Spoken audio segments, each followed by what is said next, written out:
Uy! Ano yun? Paumanhin po. Ngayon lang po kasi ako nakakita ng ganito eh. Paumanhin. Pilya kang bata ka. Dapat kang parusahan! Wag po!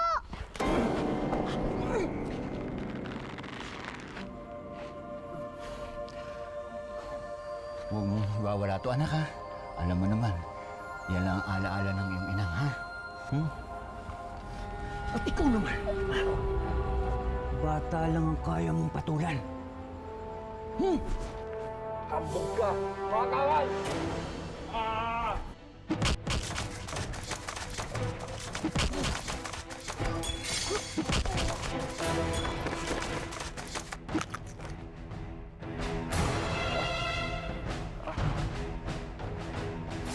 Tumingin kayo!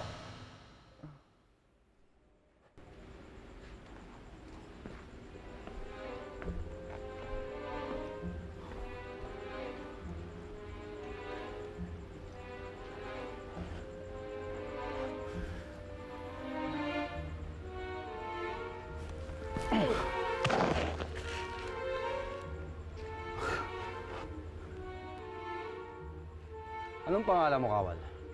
Paraw po, mahal na hari. Kasama ko po yung anak ko si Zinya.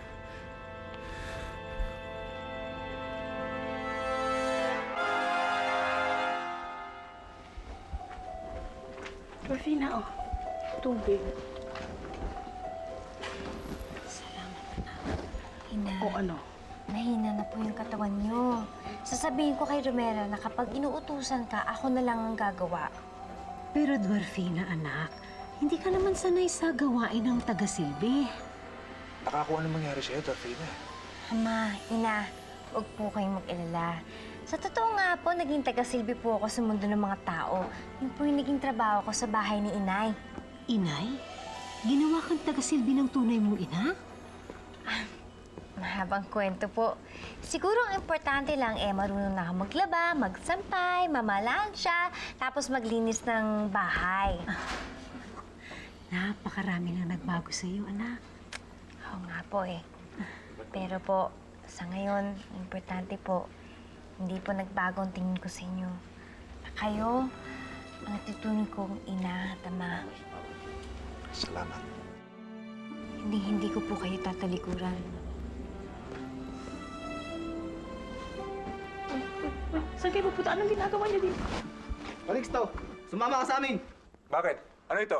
Pinapatawag ka ng mahal na hari. Gusto raw niya maliw. Teka! Sumama ka. Sige, sandali! Calixto! Sandali! Calixto! Ama!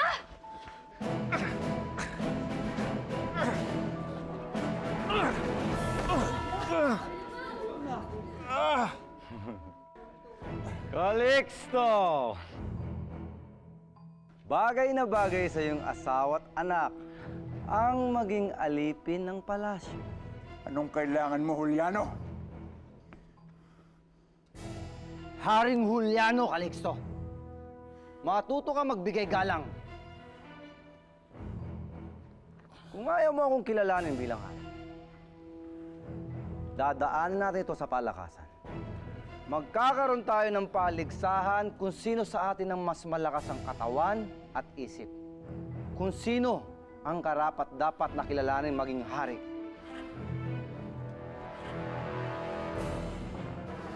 Kung yan ang gusto mo, Juliano. Handa ka na ba lumabang, Calixto?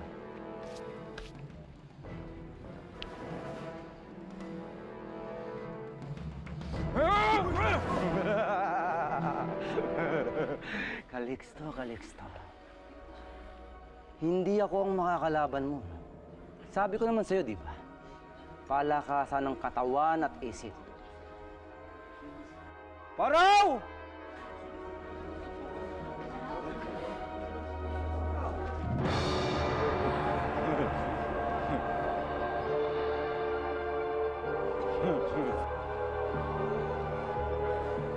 Calixto? Siya si Paraw. Ang pinakamalakas na bagong kawal.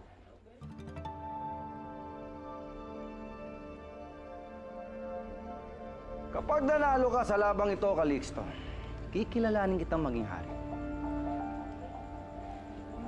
Kapag ikaw ang nanalo pa raw, gagawin kitang puno ng hukbo at kanang kamay sa palasyo.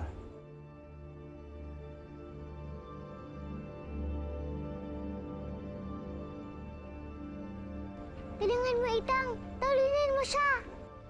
Simulan ang laban!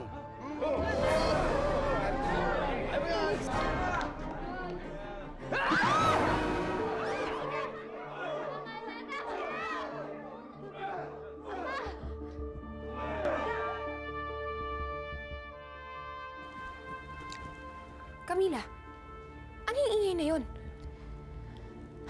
May palaro ang iyong ama, palakasan. At ang magkalaban, si dating Haring Calixto at ang kanyang kawal. Alam mo, ngayon ko lang nakita si Haring Calixto na lumaban gamit ng kanyang mga kamay. Ano? Si Haring Calixto lumalaban sa kawal? Ano, nasaktan ba siya? Si Reyna Abiana, kamusta? Kung hindi na nag-aalala ka ba? Hindi ba sabi ng itang at ng inang mo na tama lang na maparusahan sila dahil inagaw nila yung trono sa inyo? Kasalanan ni Dorfina to. Nililito niya ako. Gusto niya, maawa ako kay Calixto at kay Abiana. Pero tama lang naman tong nangyayari sa kanila. Hindi. Hindi ako dapat makinig kay Dorfina.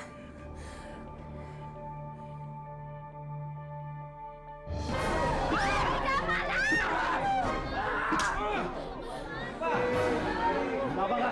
Ating hari na punsyo! Calixto! Ama!